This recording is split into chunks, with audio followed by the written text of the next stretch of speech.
Let's kick the beat. What kind of games do I like? I like 2D platformers, like little original IPs, like Nintendo games. I like character-driven rhythm games. I like fucking Harmony. Harmony is right up my street. Blending elements is some of my favourite games of all time. The branching skill-based paths of Sonic, the silly music-based storyline of Parappa or Guitar Man. The wee musical note dolphin guy from Harmony. Obviously, but that dolphin's easily one of my favourite things from a game. That's one of the most striking things about Harmony, how bloody charming it is.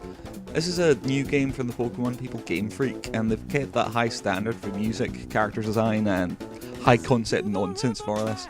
Every enemy and creature in the game is a silly musical animal thing, and all these designs are creative and fun.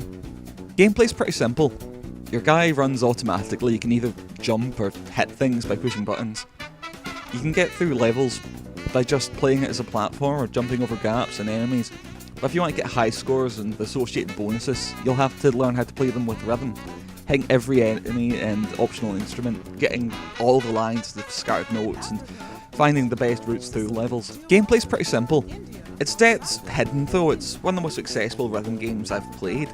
By presenting its complicated and difficult rhythm structures behind colourful, endless runner-style platforming levels, it communicates what the player's being asked to do better than most of its contemporaries. Games like Beatmania and Rock Band dryly dedicate a large portion of the screen to a note bar that makes the game boring to look at. While games like Beat the Beat Rhythm Paradise and Ostatke Wendan have much more abstract presentation, meaning they can be difficult to play without learning each song. Harmonite's alternative is a great balance. It feels very natural within the game without becoming too limited. Gameplay never becomes too predictable or formulaic either. Harmonite constantly plays with rhythm ideas and platforming ideas, presenting different rhythmic structures as well as level gimmicks and enemies throughout. Some levels even do surprising things with perspective and call and response, mixing in ideas from 2.5D platformers and games like Space Channel 5. What makes it all work so well is its presentation. It's doing all these different things, but you probably won't question any of it. It's a game that's supposed to appeal to kids, so it never gets bogged down in being clever.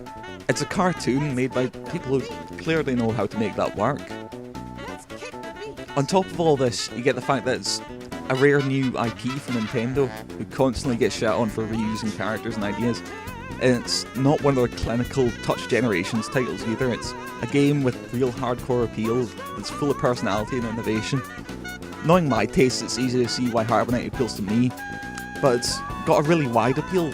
If you like platformers, rhythm games, silly cartoons, or even just original Nintendo games, you probably own a 3DS by now. And if you do, Harmonite's something that ought to be on yours.